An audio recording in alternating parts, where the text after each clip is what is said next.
I will never forget the time I was in Israel with my husband, well, that was the second time, but the first time with my mother on a pilgrimage. And I was standing in the ticket line, and I remember looking behind me, and in the snake of the ticket line was a guy who looked very familiar. I had no idea who he was.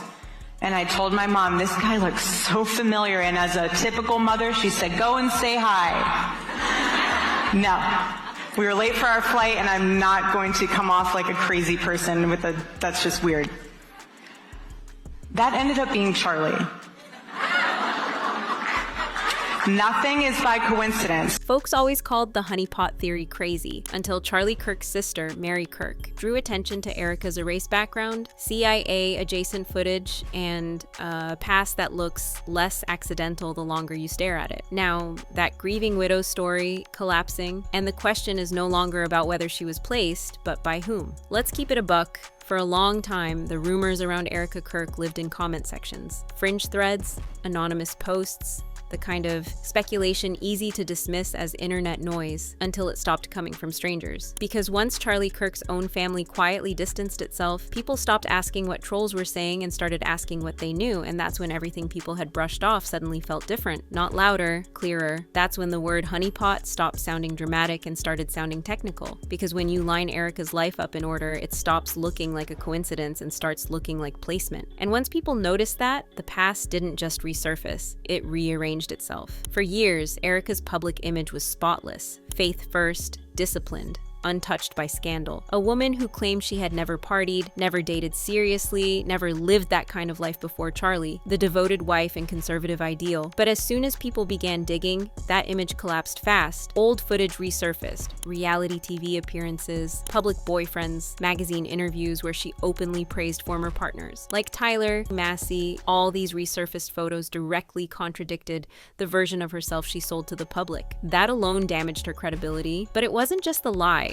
It was the purpose of the lies. People started asking why someone would rewrite their entire personal history so aggressively unless their backstory itself was the liability. That's when the narrative shifted, because this stopped being about image but about access. The first detail that made people uneasy wasn't even about Charlie. It was about power. Long before she met him, Erika was already embedded in elite political spaces. She wasn't some outsider who fell into influence. She was already moving through the right rooms. She won Miss Arizona on her first attempt, something pageant veterans say is nearly impossible. Then she became a talent director for Miss USA while Donald Trump owned the organization. At the same time, she was running a nonprofit overseas, allegedly in Romania, with her mum, Lori Francevay, and the military.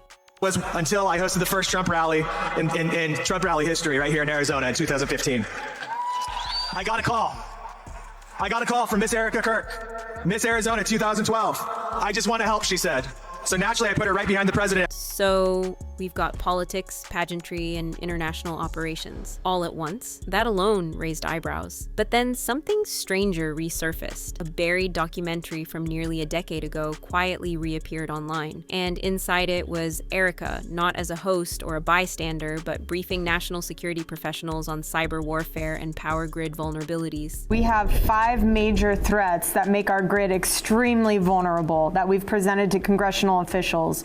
1 being cyber, 2 being hackers, 3 being physical threats, 4th one is solar EMP, and the 5th one is man-made EMP. So the concern that we have is that we put out this critical information, and when we go over this risk analysis, they hear what we're saying, but they don't want to take action. Clearly, she was not observing but presenting, alongside former CIA and national security officials. People froze on that clip because that role is not ceremonial. That is not a position civilians casually occupy. And she wasn't in her 40s, she was 27, with no public background in intelligence, defense, or cybersecurity. Yet there she was, positioned as an expert among specialists. That's when people stopped laughing at the honeypot theory. Because this wasn't gossip, it was incoherent, and once something is contradictory, it demands explanation. One user put it bluntly, addressing her as a honeypot. She was a honeypot, and he got trapped. Charlie was TPUSA, and without him, it means nothing to me. It is a big money machine led by Erika Tammy Faye Kirk. Another wrote, "No one could have predicted Charlie Kirk's death." Well, actually, at least one person could. That's when folks started digging deeper into her family, and the story got even darker. For years, Erika claimed she was raised by a single mother, disconnected from her father, largely removed from power structures. But her own interviews later contradicted that narrative. Her mother didn't move to Arizona for a fresh start after the divorce. She moved because of government work, Homeland Security, Department of Defense, defense contractors, and security firms. Her mother founded a tech company tied to military and intelligence contracts. How did your mom choose Phoenix? So she chose to move to Phoenix from Ohio because there was more of an opportunity for a female business owner out here, especially from the standpoint of she was getting involved with the government, so Homeland Security and Department of Defense. And so she had other business partners that were out here that were already in that industry, even one that was a mentor of hers. So it was really convenient to be able to come all together in one place to really have that. Her father, supposedly absent, was quietly listed as a program research director inside that same company. Together, those companies worked with DHS, DoD, and intelligence-linked projects, including Iron Dome contracts via Raytheon. Suddenly, Erika's access to military environments didn't look accidental. It looked inherited, and that's when Romanian Angels came back into focus. Publicly, Romanian Angels was framed as a humanitarian charity helping children in Romania. Gift drives, orphanage visits, holiday donations, but online investigators noticed something strange. Erika wasn't Romanian, her parents weren't Romanian, she had no visible ties to the country, yet she was running operations overseas with US military support from NATO bases. Off the books, no clear documentation, and in a region long associated with trafficking scandals tied to adoption agencies. That alone made people uncomfortable. Obviously, we know that Erika Kirk began the Romanian Angels Project in late 2012, early 2013 through to 2015. And obviously, you have seen all the TikToks describing the scandal. Lori Francevy established the Everyday Heroes Foundation, which was supposed to help children in need. That was established in Arizona under Erika's mother's name, Lori Francevy.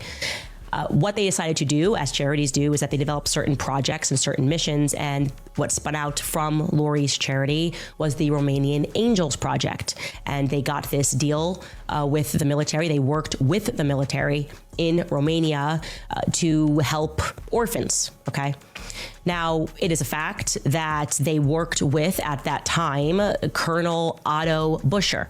Colonel Otto Buscher was then accused of running a brothel with young children, taking them onto the military base for himself, his sexual needs. A woman filed in Romania and said, this is what's actually happening. These children are going onto the base and they're being prostituted to military men. So it was not, there is no articles that say Erika Francevy or Lori were involved in this, but it is a fact that they were working on the Romanian project with Colonel Buscher. They thanked him.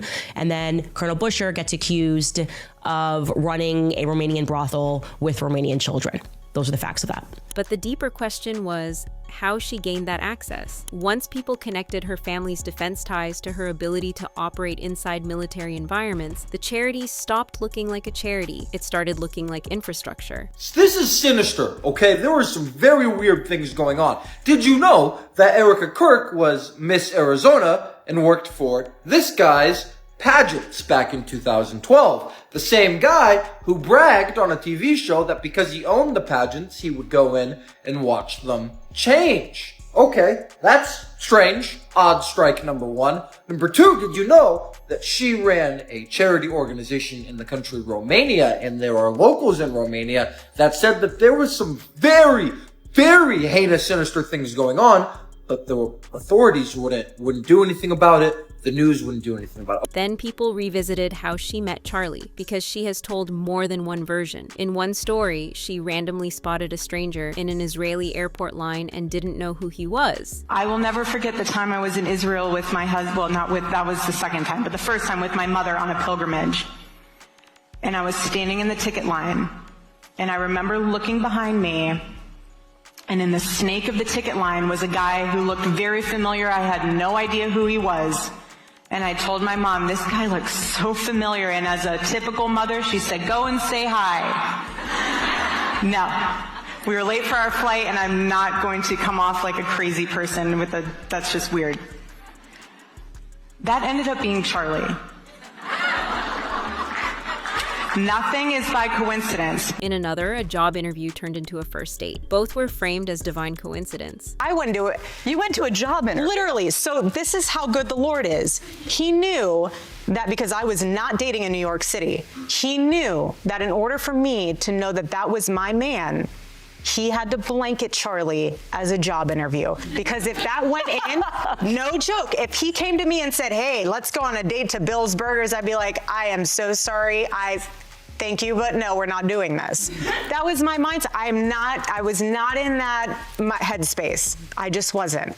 But God will work in incredible ways when you surrender the pen for him to write your love story. And when you know that, look, if I remain in the jet stream of God's will, he will provide for me in ways I cannot even imagine. And that is my prayer for you. My prayer for you is to remain open. But publicly available timelines suggest she was already embedded in Charlie's political circle years earlier, dating men inside his ecosystem, appearing at events with his associates, standing beside people who would later introduce them. Once you line it up, the meeting stops looking spontaneous, it starts looking engineered, which is when the word honeypot stops sounding extreme and starts sounding descriptive. What unsettled people even more was her behavior after Charlie's death. Not emotionally, strategically, she didn't retreat, she advanced, public appearances multiplied, leadership roles expanded, she stepped into the infrastructure he left behind with remarkable speed, going on grief tours, forgetting about Charlie's death investigations. And what disturbed observers wasn't ambition, it was timing. Because when Charlie began questioning donors and political pressure, particularly foreign influence, the atmosphere around him reportedly changed. He was pushing back quietly, and shortly after he was gone. Then Erika emerged aligned with the very structures he had begun resisting, allegedly. That alignment did not go unnoticed, and neither did the family fracture. Then the internet noticed something else. Erika didn't just rewrite her political story, she rewrote her personal life too. She had insisted she never dated before Charlie, but public records showed multiple serious relationships, including one overlapping directly with the period she claimed divine destiny. She dated inside Charlie's orbit before meeting him, which reframed everything, because that meant she didn't stumble into his life. She was already there, watching, waiting, positioned. At this point, public opinion split. Some called it a conspiracy, others said coincidence can only stretch so far, because this isn't one strange detail, it's a chain. Pageantry access, defense family ties, military charity operations overseas, intelligence-adjacent media appearances, political placement, narrative manipulation, family estrangement, and a perfectly timed ascension after death. Individually, they can be dismissed. Together, they form a structure, and structure is what intelligence work runs on. What finally pushed this into a new category was where the doubts originated, because when someone's entire biography keeps changing, people stop asking what's false and start asking what's being protected. Was she planted into Charlie's life? This is why the word honeypot refuses to disappear, not because it's proven, but because the pattern fits too cleanly. And patterns don't accuse loudly, they accumulate quietly, and once they're visible, they can't be unseen. If Erika's rise was innocent, why does it follow intelligence architecture? If her story was organic, why does every chapter read like a strategic placement? Because coincidences scatter. This doesn't, but aligns. And that's what keeps people asking the question no one can shake. If this was love, why does it look like positioning hidden in plain sight?